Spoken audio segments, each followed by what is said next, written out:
أعوذ بالله من الشيطان الرجيم بسم الله الرحمن الرحيم وبه نستعين والصلاة والسلام على أشرف الأنبياء والمرسلين وعلى بيته الطيبين الطاهرين المعصومين اللهم صل على محمد وآل محمد. So now we are continuing with our lectures on this khutbah of Fatima Salamullah Alayha. But first we wanted to send another thank you to all of the brothers and sisters and children who put forth effort to make sure that we could put the program together, cleaning the masajid, donating their time, donating their money, so that we can have and do this important event for keeping alive the memory of Abba Abdullah. Please give a loud salawat.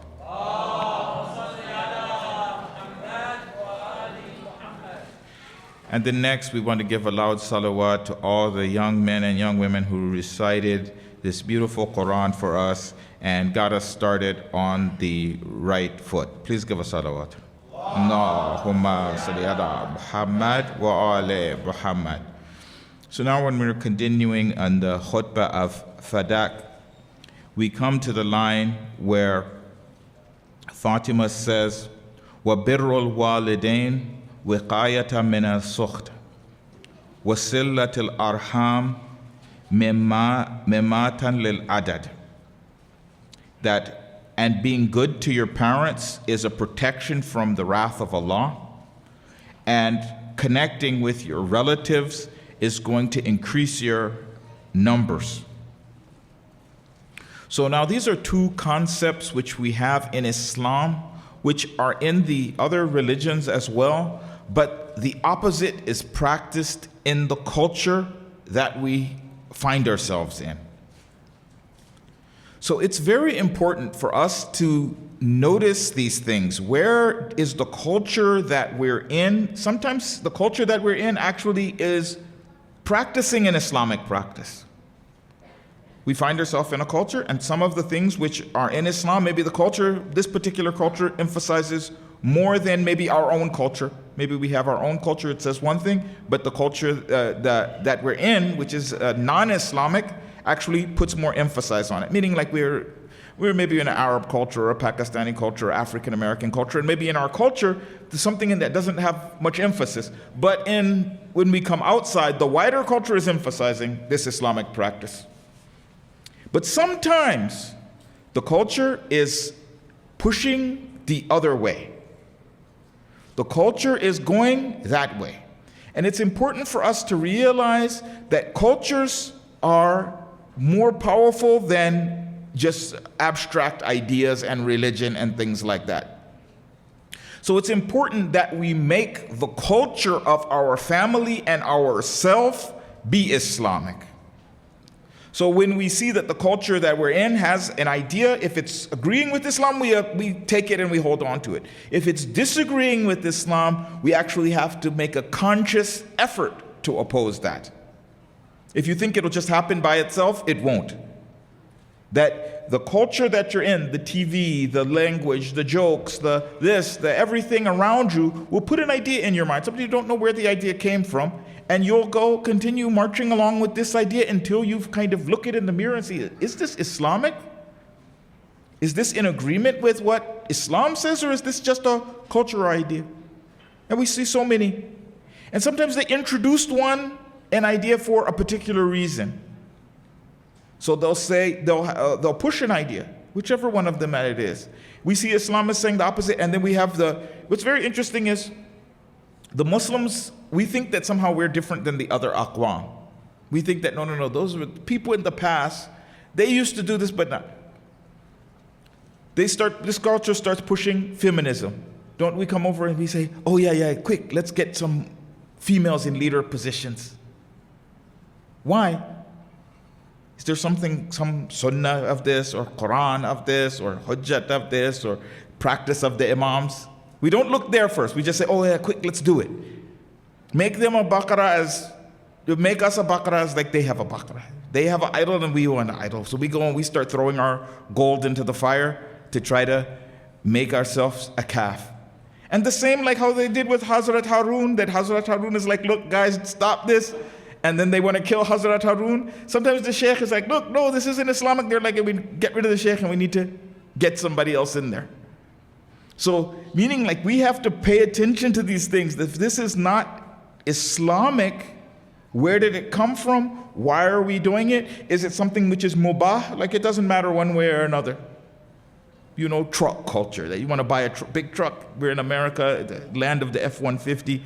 Is this mubah or is this haram or is this makruh? Or if the Islam doesn't mention, okay, go ahead, buy yourself a truck, mashallah. But if this is against Islam, you have to be paying attention. If Islam doesn't say, sometimes Islam does say, maybe there's some sort of cultural thing that comes up and Islam actually is agreed with, you can join in. But it's important to look at these things and be aware of your culture and the ideas.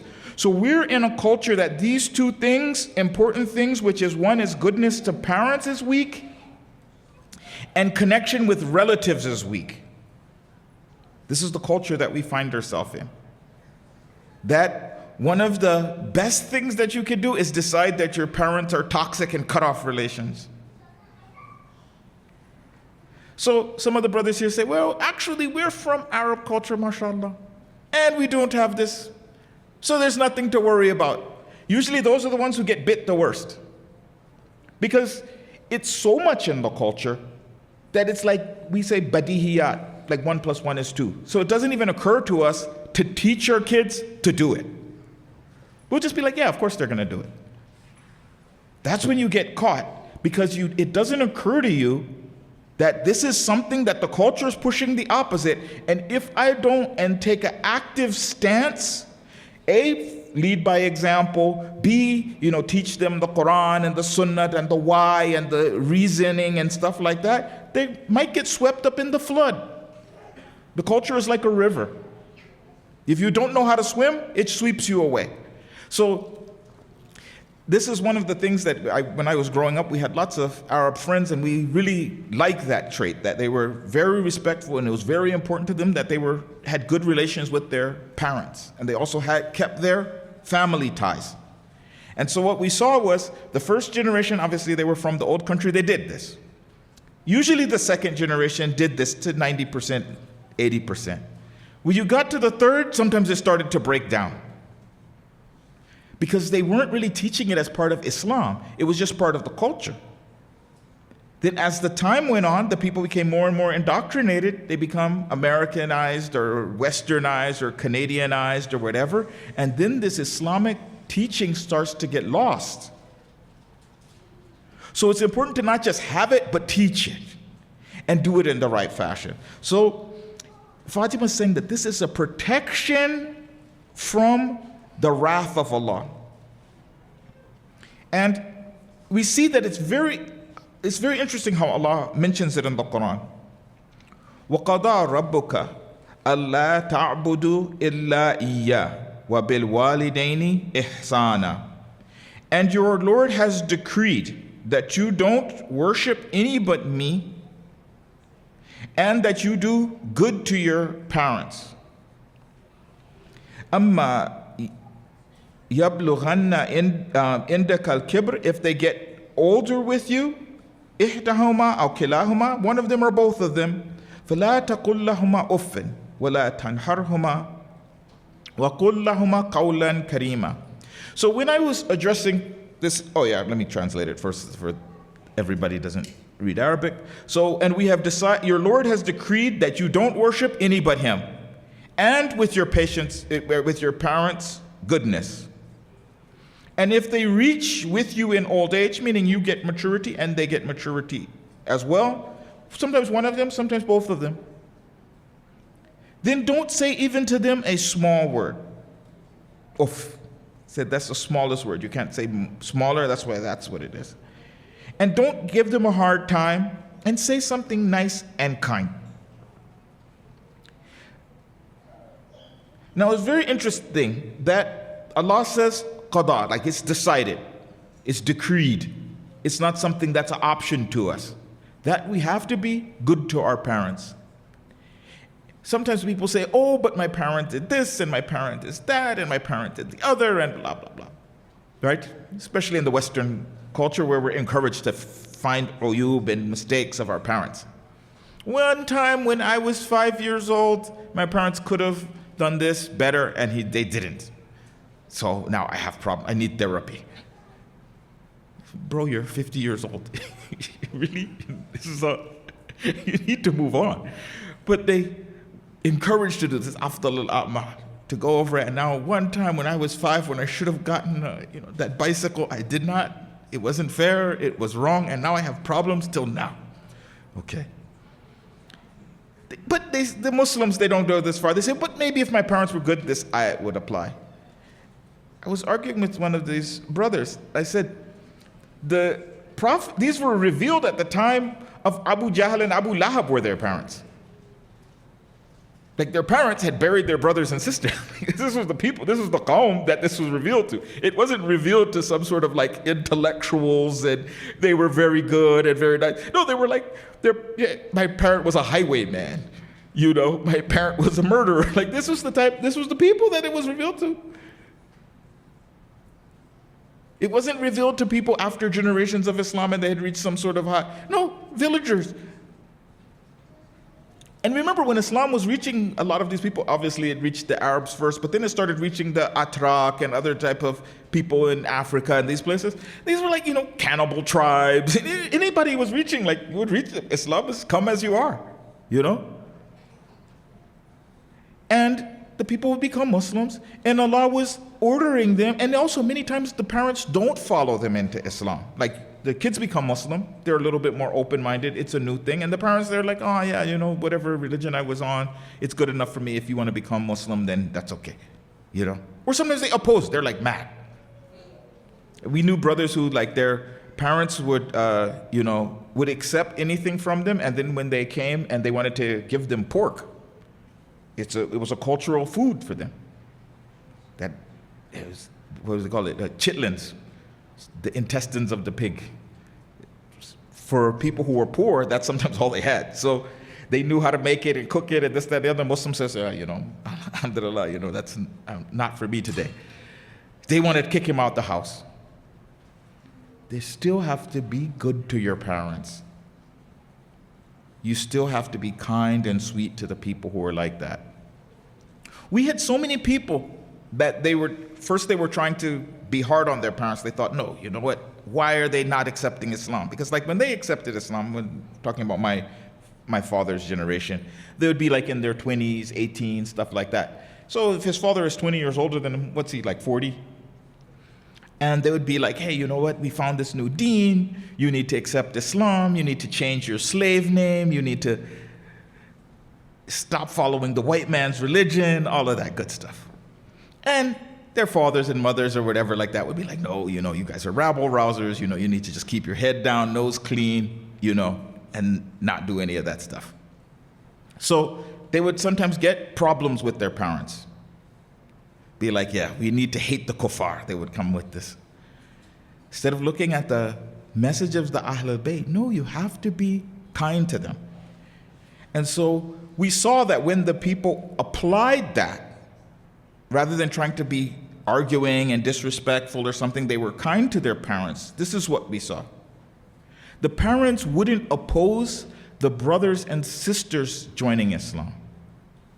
They would be like, oh yeah, if you want to join Islam. So what happened, I'll just give you the example of one young man. First his uncle became a Muslim, and then he talked to him and explained Islam to him. So he became a Muslim later. His father refused and got angry with him and didn't want him in the house and things like that, and they had a problem with each other. And so he also cut his father off. He's like, yeah, he's kafir, he doesn't, he didn't accept guidance, he's looking at it from some of the ideas of other schools of thought. They're like, well, he's in nar, and so that's it. He got to Sahifa Sajadiyah, and he saw that how much Imam Sajjad was saying and emphasizing being kind to his parents in this dua.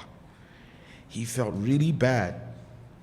And so what he did was he started sending his father and his mother a little bit of money every month. he started really making sure to go out of his way to be kind to them and be nice to them and this, that, and the other. And first the father would refuse it. But the mother accepted it right away, mashallah. She's, nobody can tell the mother that their child has done something wrong. He's a Muslim, alhamdulillah, he's not a Muslim, whatever. She was just happy with him. But his father, it took a while. And finally, after a while, like it softened up his heart. And then he allowed for the brother to become Muslim, other people to become Muslim.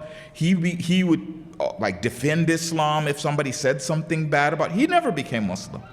But even whenever he used to refer to his son, it was with so much respect and happiness, and he was so proud of him and his accomplishments and and backing him up, that like he completely changed. Sometimes it was we had some people that had actually they convinced their parents to become Muslim.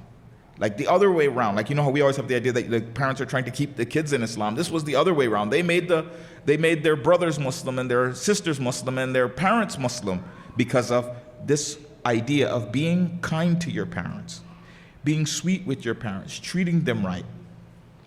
And when we look at this, we say, why has Allah put this right after the faith in Allah and Tawheed? Then immediately he goes, not salat and zakat and khums and this and that and the other. Well, goodness to parents. It could be that way. It's like Tawheed and then immediately jumps to this. One of the things which is interesting when you kind of put some thought into it is that your first source of Allah's mercy to you is your parents. That you wouldn't be there to be mad at them if not for them. So if you refuse that and you reject that blessing, then you're ungrateful towards Allah. This is like kufrun mubin. Like I come over and I give you $1 million, you take it and you set it on fire in front of me. You're like, no, but I'm going to be nice to you after that. Like, so you burnt my $2 million, like was that movie where the guy is like, oh, I'm only burning my half of the money. You burnt my money after that. And then after that, you want me to give you some more. I'm not gonna, no, I really don't have much time for you anymore. So if you're rejecting that and you're being cruel to that, even if the person is a bad person, you can still be kind to him. I give you a couple of examples, just like to understand how much important this is. 2 different examples. One of them is that this actually happened to me. I'll give my example from my personal story. So I was in Syria, and the traffic was horrible there. You guys know how the traffic is over there. So I'm crossing the street, and the guy is in the army. Because he's in the army, feels like he doesn't have to obey the traffic lights. So he runs me over. Sheikh Farouk got squished like a bug. In the hospital, I was not able to feed myself. And the doctor I didn't know this at the time. So my doctor, who was a Alawi guy, it just so happened, just to show you how much Allah cares about people, the best bone surgeon in Syria was my student, and lived down the street from me. So he started taking care of me personally. But when he came, he heard the accident. He came in and he gave me a funny look. I'll explain to you later what he meant. So I couldn't eat because I had broken my wrist. And I was like, in really bad shape. In the bed next to me was one of these Wahhabi women. So she had like her face completely covered up. And she had her son with her. And she saw me and saw that I was in bad shape, so she ordered her son to feed me. She said, hey, this guy, miskeen, he got run over by a truck. Feed this guy. So her son comes over and he's like actually like feeding me like a baby, because I couldn't do anything. And also I didn't want to eat, because you have like injections and I don't know, this and that and the other, and concussion and everything like that. So her son feeds me. Just like that one day that I'm at the hospital, then they moved me to a different room because they wanted to do the surgery. Later, my doctor said, you know what? I was pretty sure you were going to die. If you hadn't have eaten that first day, that was it. He was like, because after he left the room, he didn't tell, he went, told my wife, he was like, yeah, call his father. That's it. But meaning the kindness of just that one act of motherhood to a person who wasn't even her child saved my life. Do I ever have the right to this lady who she just helped me out once? Can I mistreat her? Later on, even if she's mean to me or this, that, I can't. Because I wouldn't even have survived if she didn't have that 1 minute, 1 day of kindness towards me. And then we come over and we want to point the faults and find the flaws and have something to say about our own mothers who carried us in their stomach and took care of us and carried us and sang for us and stayed up all night for us and all of this and this and this and this, that none of us even would have survived. Please give us salawat for our mother Fatima and Khadija. And Muhammad wa ali Muhammad wa ali Muhammad. And also all of our mothers. Now, Allahumma salli ala Muhammad wa ali Muhammad. Now, the other one that is not from me, this was, I think, in one of these Eastern European countries. They had a lot of orphans after these different wars or something like that.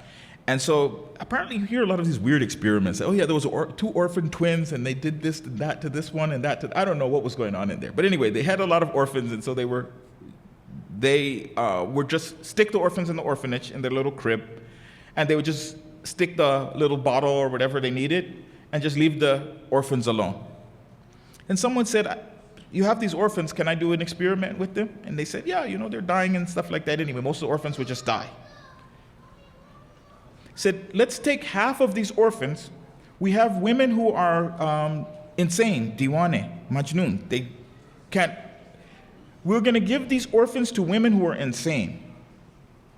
Because the nurses would just come, check their temperature, feed them on their, every 5 o'clock, you get a new bottle, whatever, and leave them there.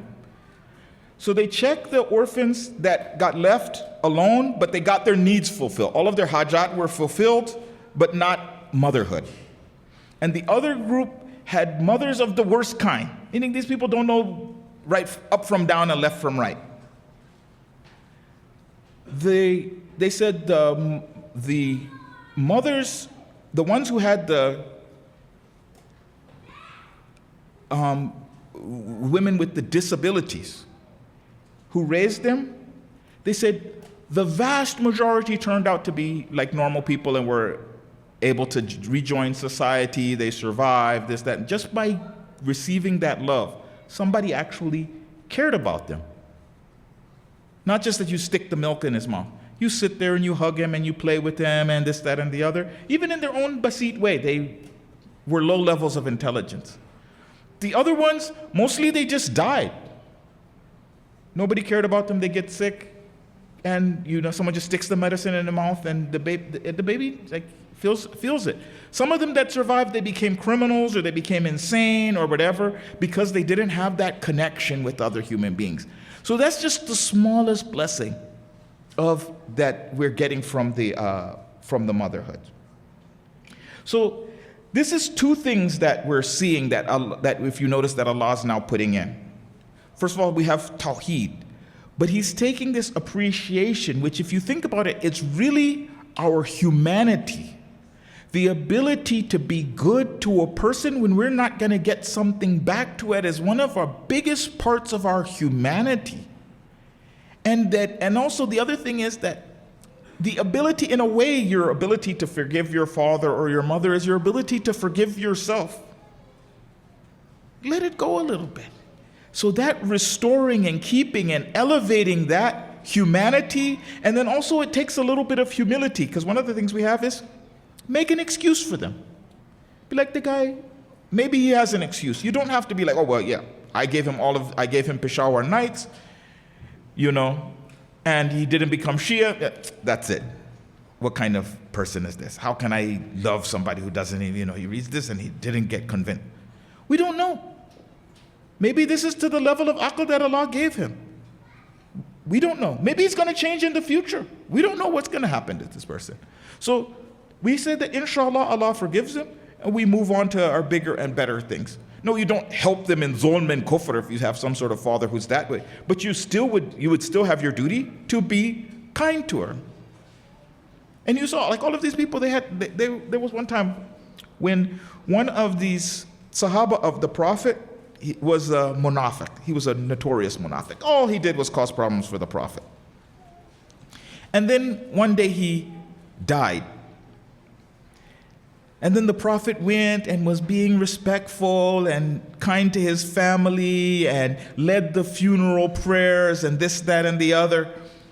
And then one of the people who ended up being a Khalifa, he objected to this. He's like, why are you doing this? This guy's a munafiq. How are you leading his prayer? Allah said that you aren't supposed to lead the prayers of a munafiq. It says in the Quran, don't pray with any of them and don't do this and don't bring them with you when you go on wars. How are you doing this? He said, no, this person is his son is a mu'min. So out of love and respect for his son, I'm not going to go on the day of his poor father's funeral because it's going to be, the munafiq's going to go to hell anyway. You're just humiliating the alive person. And it's very interesting that these alive people, this young man ended up being one of the people who took part in the revolution in Medina after the martyrdom of Imam Hussain. That the Prophet's kindness and basically being a father to people, because he used to come and that was the thing about him, he would take care of the orphans. They were in a society, they were like, why should I care about this orphan? Does he have money? Does he have a big tribe? Especially imagine that he was an orphan from a nobody tribe. So he didn't have any tribe in general, or he was like a slave. Like, think about it, back then there was no public health care. Maybe his father is a slave and the father gets kicked by a donkey and dies, and now the poor slave is running around with no caretaker. The Prophet would care about those people. Like these people who got angry after what happened to Imam Hussain, it was them. Those were those kids. The older guys were in their stuff, but the ones that you killed Imam Hussain, they were feared. All of the revolutions would launch from Medina. Why? That was where that akhlaq of the Prophet had set in. The kindness. It wasn't the tyranny, because the kids were too small to know what the rules were and tyranny and this and that. No, they were like, when I was little, I came to the masjid and the Prophet touched me.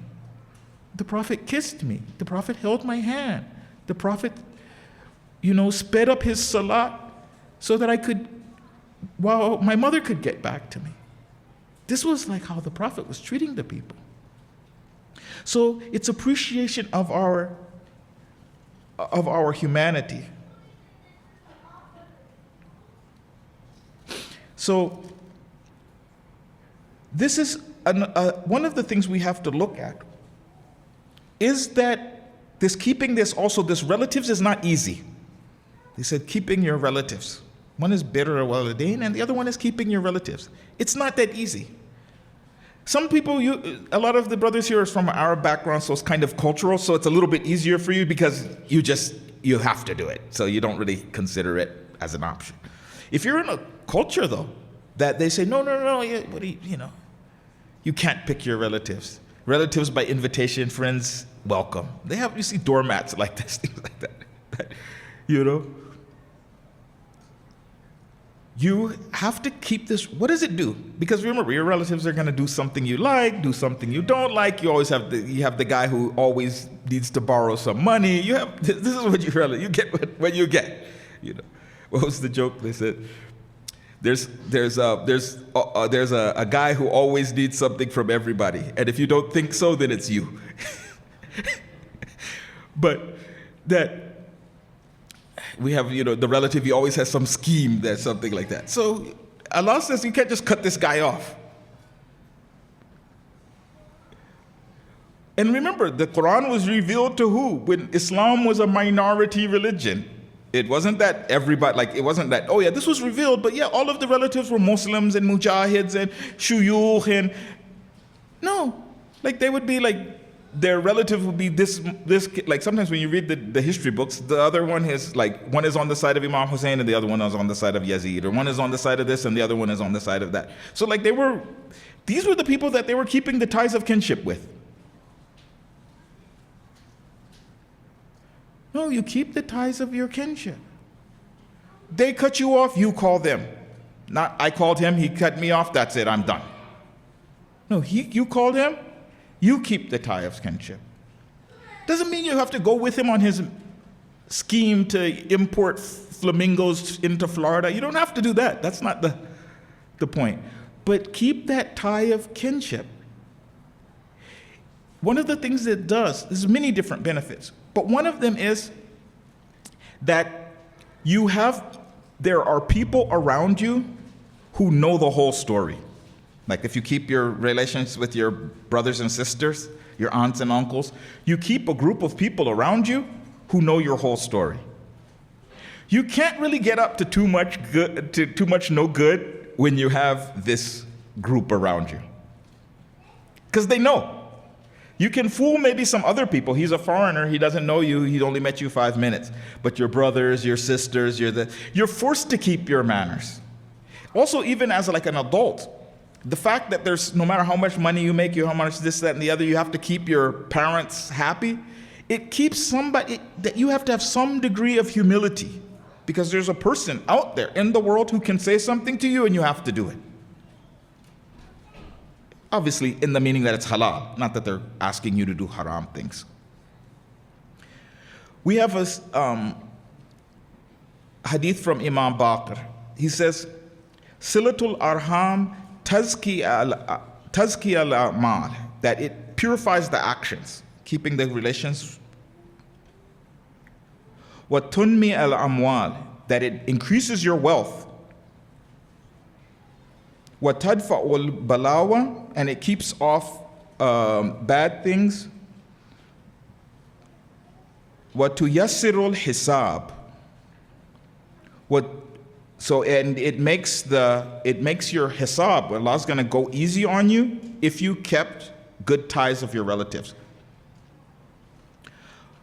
What tunsil fil ajal, and it continues makes your life longer. Yes, part of it is just what Allah gives you. The other part is that it actually has an effect on these things. One of the things that you do that happens when you keep your good relations with your relatives, especially a lot of them, if you're the one with a crazy idea, there's somebody there to correct it. So a lot of times these different bala are things that we bring upon ourselves. Any person can see that this is right or wrong. And if you're in a society which doesn't have relations, you only have friends, you're going to associate with people who have the same perspective, and then a lot more of your bad ideas will get through. If you have your relations around you, your aunts, your uncles, your father, and you have respect for them, when they hear up to the scheme that you're up to, they're like, yeah, maybe you need to think about that a little bit. And if you have to be nice, then it kind of forces you. So some of the big mistakes that you can make in your life, just having your relatives around will make them more khafi. You don't go as far with them. Another thing is that if they're in need, you can help them. And a lot of times, families, people, individuals fall into sin because they're in a sense of desperation. They become desperately poor. If they're around you, that level of desperation doesn't set in.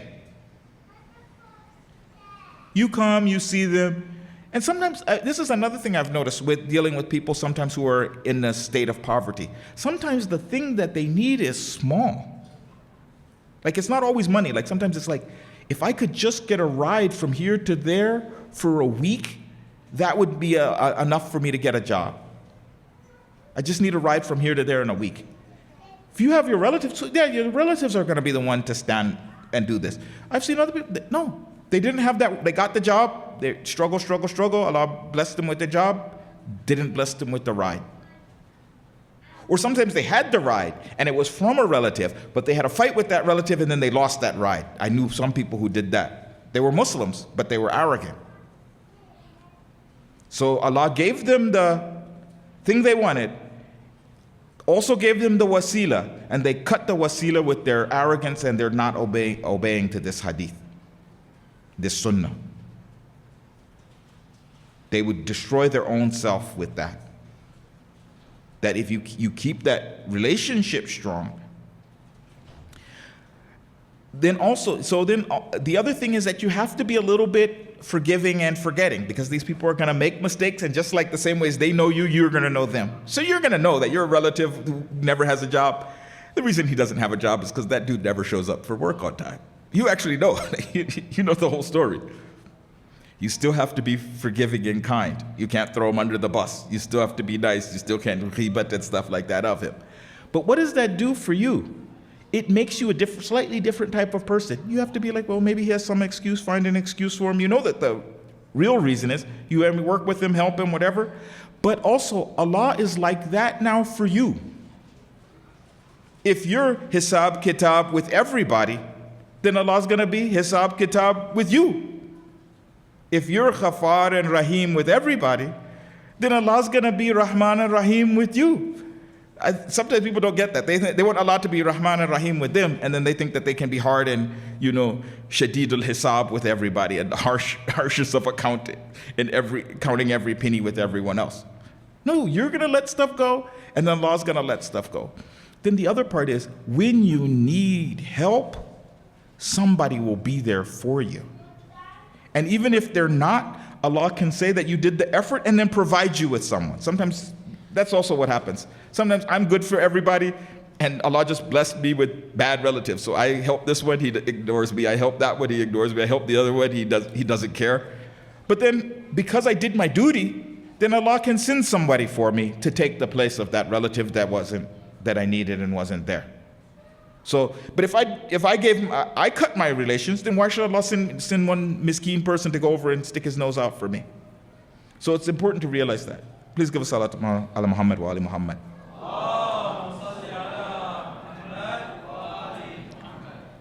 Now we have to look at why the West desires these splintered families. Why do they desire these atomized families? Why do they desire that the relationship between the father and the son is weak, between the mother and the son is weak, between the daughter and the father is weak, between the brothers are weak, between the brother and the sister is weak? You don't even know about the cousins or the aunts or the uncles.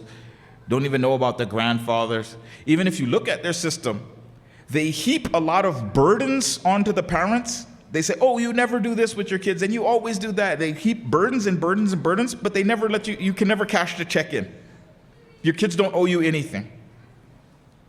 So basically, because people were like, yeah, my dad owes me child support payments. I'm like, did you loan him some money that he owes you child support? How could he owe you child support payments? One person was all mad. He's like, yeah, my dad owed me child support payments, and he's a bum, but I forgave him and I wrote it off so his credit would be cleared. But I'm like, how does he owe you money? It's nice if he gives you child support. It's a good deed for us. Like it's wajib, but it's not a debt. It's our duty as a mu'min that if I have the ability, I should help my children. I should pay for my children. But I don't owe them money afterwards. Like, oh, that's $20,000. You owe me $5,000 here, $5,000 there. What about the other way? Don't you owe me any money? No, I don't owe him any. So what about my parent support payments when I'm old? Do I get those?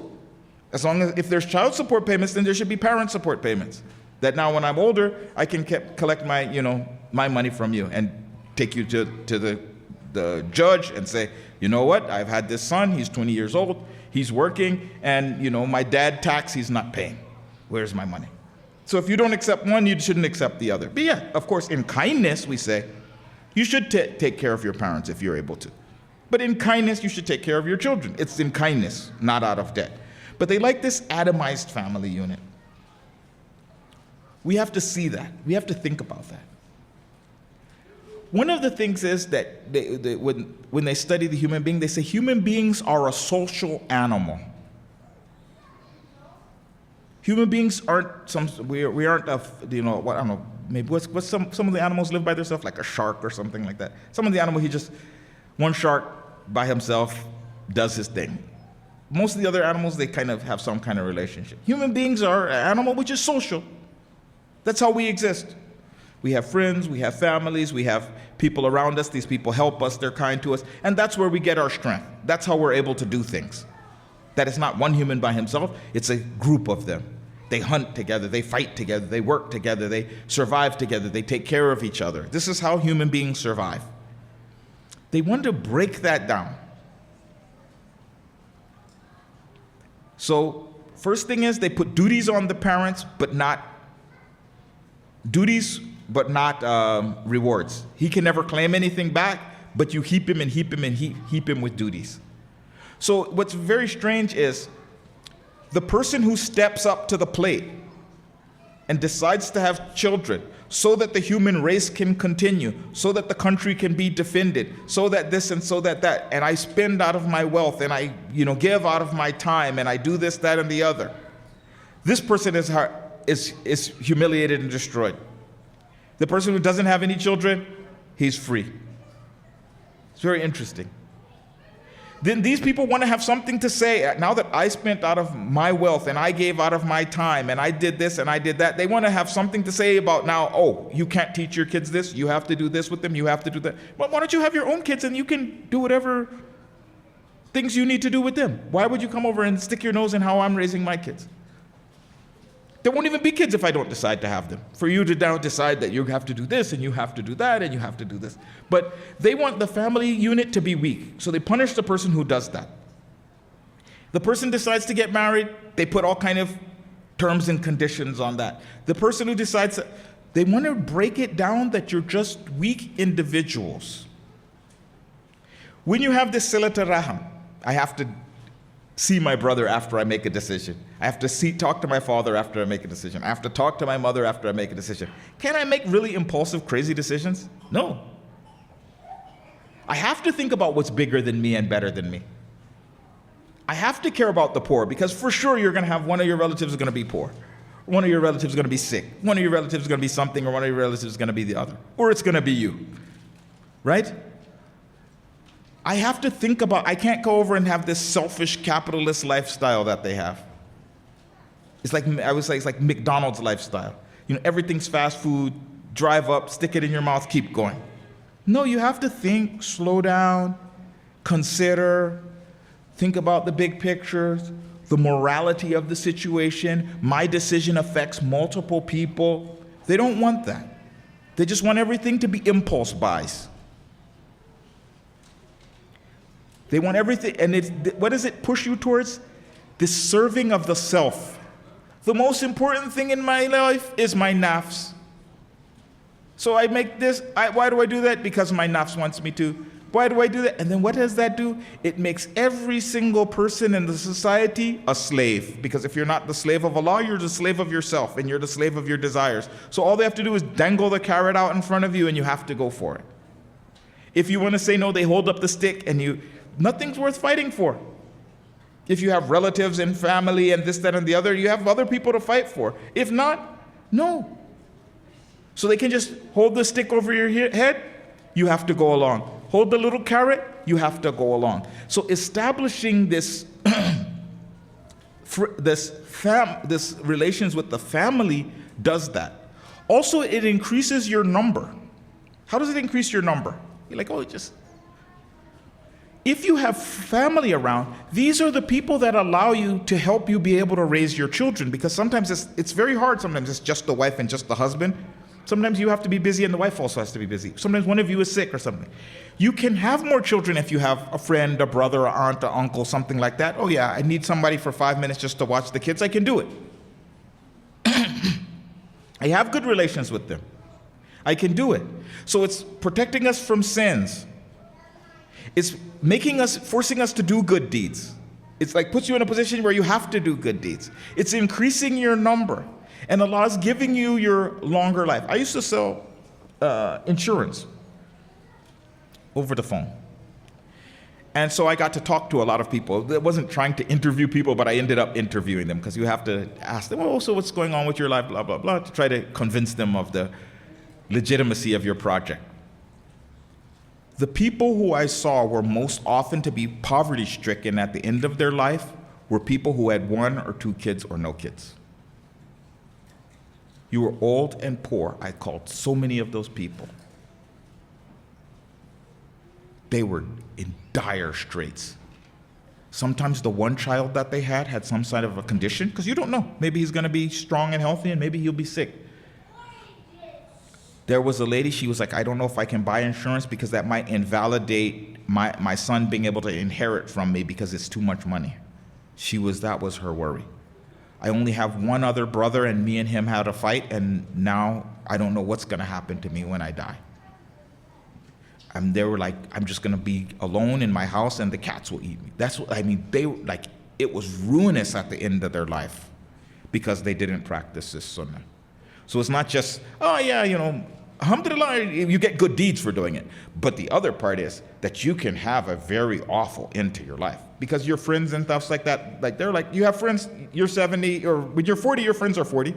When you're 70, your friends are also 70, and they start passing away, and they can't take care of themselves. They didn't have kids to help them. They didn't have good relations with their brothers and sisters because you had to establish that relationship and have it mean something years ago, not at the end of their life. Now they don't care about it. They don't know you. You went to Paris and France and this, that, and the other, and they went to the other side of the world. You never cared about each other. Now it's coming back to haunt them. So it was disobeying this sunnah, following this Western selfish sunnah, and the result was disastrous on these people. That people were like, the people who just, some people just did whatever they wanted and they ended up not following that cultural tradition. Those guys ended up better because there was always somebody around. A lot of times the person who would be taking care of the old person wouldn't be their like grandson, it might be their grand like niece. That's the person who they really jived with, Sometimes it was another person, sometimes it was a son, it was a daughter. Some people don't, their connection was like with a son-in-law or a daughter-in-law, like them and the old guy just got along like we say, like a house on fire. So they had some people who were there to help them with decisions, not be able to get robbed, and all of this type of thing.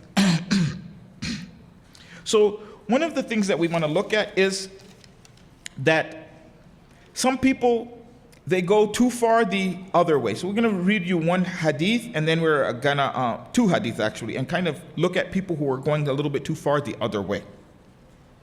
The first one is from Imam Sadiq, who is quoting his grandfather, the Prophet of Allah, sallallahu alayhi wa alihi wa sallam. Allahumma salli ala Muhammad wa ali Muhammad. He said, Ja'a rajulun su'ila nabi. And so a man came and he asked the question, An birr walidain. He said, being good to your parents. And the Prophet said, Abirru ummak, abirru ummak, abirru ummak. Said, be good to your mother, be good to your mother, be good to your mother. And then he said it 3 times, be good to your father, be good to your father, be good to your father. And then he said, and start with your mother.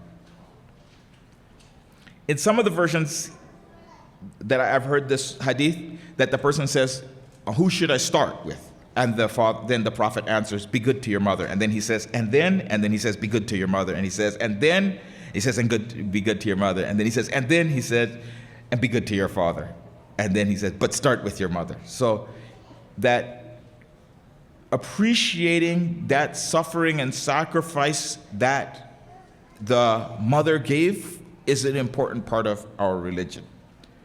Now, I've seen the opposite go true, whereas the parents thought that meant that they had the right to just tyrannize their children. Or they thought that they had the right to tell their kids to do something haram, and their kids somehow had to obey them in that. So we want to address those 2 ishkal, and the Quran actually does. One of them is the ayat of Quran, which says, وَوَصَيْنَا الْإِنسَانَ بِالْوَالِدَيْنِ حُسْنًا وَإِنْ جَاهَدَاكَ لِتُشْرِكَ بِي مَا لَيْسَ لَكَ بِهِ عِلْمٌ فَلَا تُطِعْهُمَا. So if Allah says that, and we ordered you to be good to your parents, but if they command you to disobey me and do shirk with me, then you don't obey them.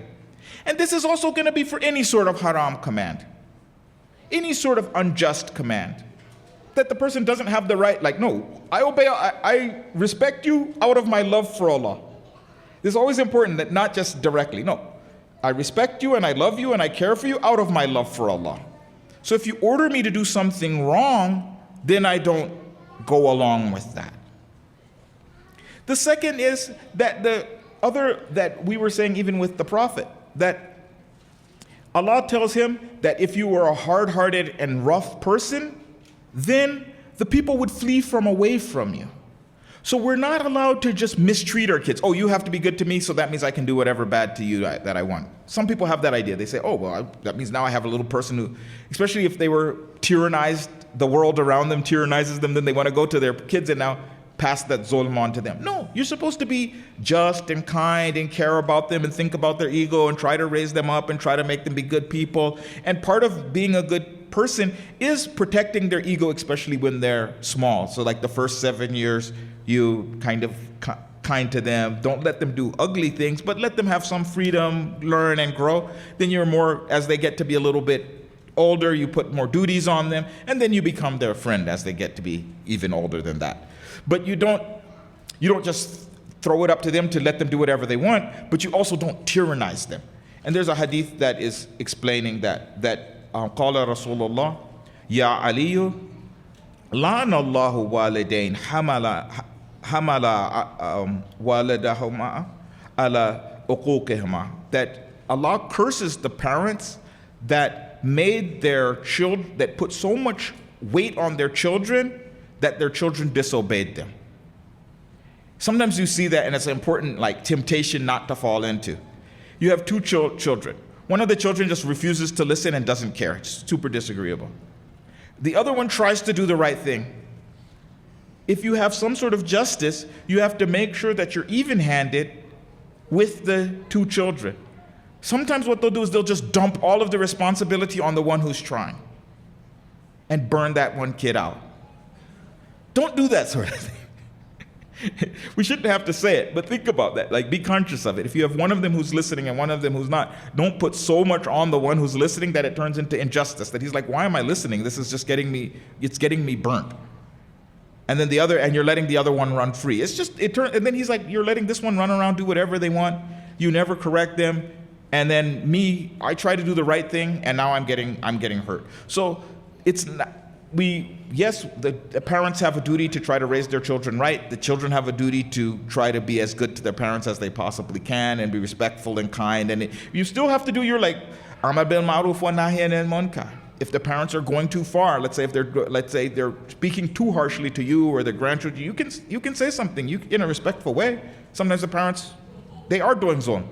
The child does have the right to say. He doesn't have to suck it all up. He can say, excuse me in a nice way, but I think this is a little bit too far. You have the right as a Muslim to defend yourself and others, no matter who the taghut is. Whether it's yourself, whether it's your brother, whether it's your mother, whether it's your father, whoever it is. So these are examples that we need to look at from the Ahl al-Bayt. So I wanted to share one story with you, as most of you all know, that I've told you a few times, that we were not originally Shia. We came into Shia Islam. So I wanted to share with you all how we came to know about the story of the Ahl al-Bayt and the tragedy of Karbala. So we knew the beginning parts of it. Please give us salawat. Allahumma salli ala Muhammad wa ali Muhammad. So we used to be very interested in Islamic history. And our Sheikh, I've told you about Sheikh Mansour, a Jordanian guy, very nice, very kind. So we would always do the history up to the first 4 khulafa, and then we would stop. And they would just give you vague details. Yeah, after that, it became a kingdom, but they wouldn't go into the details. So I used to ask my Sheikh, I would be like, Sheikh, can you teach us, what happened after? And Sheikh would kind of just dip and dodge, and he would get uncomfortable and things like that. And so finally I kept asking him.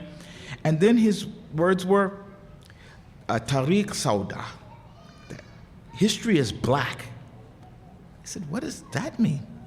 He said, don't ask this type of thing. So, little kid, once you say don't do it, then you do it more. So I went to my father, and I was like, what? And I don't remember at this time, were we Shia or were we just somewhat interested in it? Was it Shia curious, as they say? Or we were full-blown? I don't know. But I asked my father.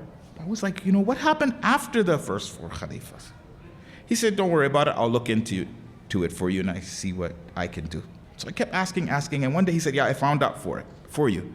He said, and forgive me because I don't want to say something not true on the member of Imam Hussain, but my memory, obviously, this was about 40 years ago, so we're going to have to fill in some of the blanks. So inshallah, if it's, just to make the everything flow. So he said, I'm going to get back to you. And then finally he said, I have the answer, but I'm not going to tell you now. I'm going to wait for 10 days. And I said, why are we waiting for 10 days? What's the difference between now and 10 days from now? So finally I kind of forgot about it. And he says, I'm going to tell you. But instead, I think he's just going to sit me down. He gets all of the women, all of my aunts, all of our friends, like daughters and things like that. He gets all of my uncles, and he gathers all of us into a big room that's in his house. And he gets out a book, and he said, I'm going to tell you guys about the story of Imam Hussain. And the thing is that for people who haven't heard this, we think that Imam Hussein's going to make it and there's going to be a happy ending. He says that, first I have to give you a little background. He says the people betrayed Imam Ali. They broke in the door of the house of Fatima and they beat up Fatima and they forced Imam Ali to make bay'ah.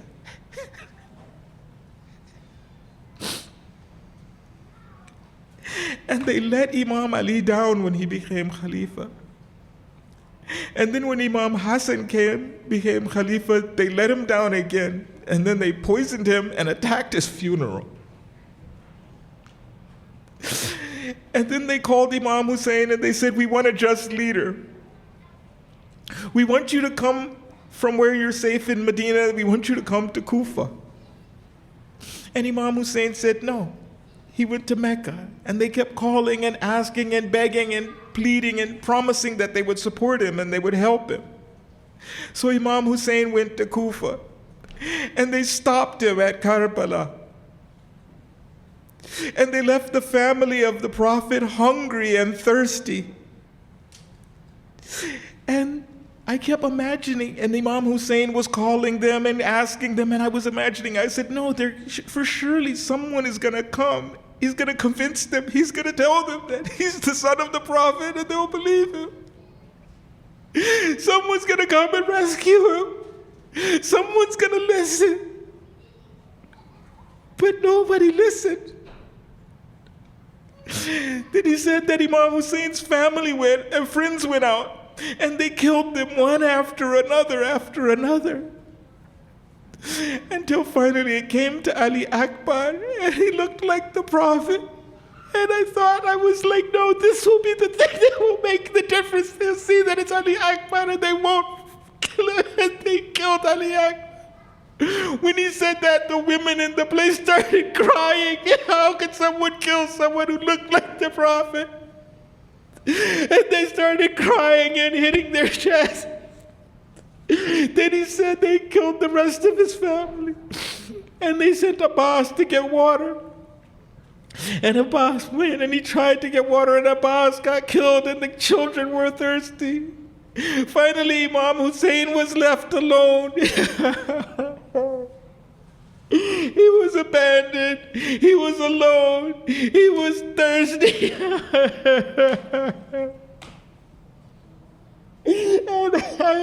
And everyone was crying, but I wasn't crying because I was like, I know for sure someone will come and help him. Someone was going to save it. Someone was going to stop the army of Yazid. And then he said, Imam Hussain asked for help. He said, هل من دابة يدب عن حرم رسول الله هل من مواحد يخاف الله فينا هل من ناصر ينصرنا. And nobody came. Then he went and he got his son Ali Asghar. He was just a baby. And my mother, she realized what was going to happen when he said that he got Ali Asghar and he brought him before the troops.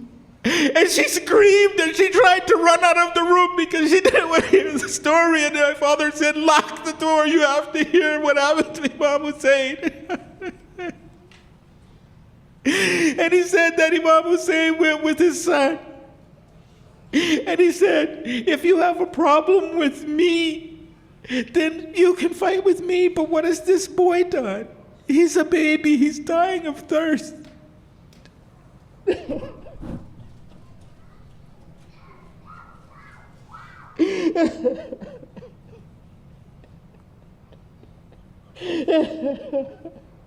So Imam Hussain held up Ali. And when the people saw this, some of them got confused. Some of them said, maybe we should give him some water. Some of them said, no, and he might steal it. So Imam Hussain said, no, I'll put the baby down, and then one of you can give him the water. I'll be away. They still started, the army started getting confused. They said, this is going to break our army. This is going to break our resolve. We have to do something about this baby. We have to do something about this baby. So they shot an arrow and they killed Ali.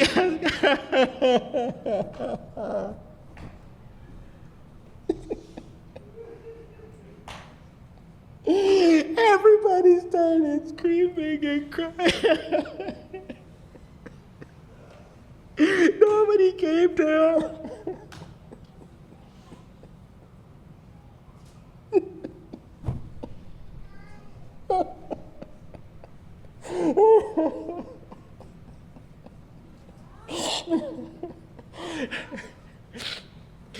And everyone abandoned Imam Hussain, attacked him, and they killed him. They cut him to pieces and left him on the desert.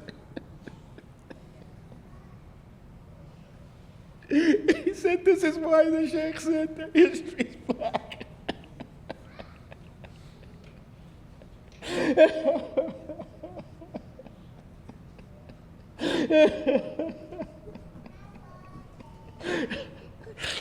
سيعلم الذين ظلموا أي منقلب ينقلبون اللهم اجعل حياتنا حياة محمد وآل محمد ومماتنا ممات محمد وآل محمد وآتنا في الدنيا زيارة محمد وآل محمد وفي الآخرة شفاعة محمد وآل محمد وصلي على محمد وآل محمد.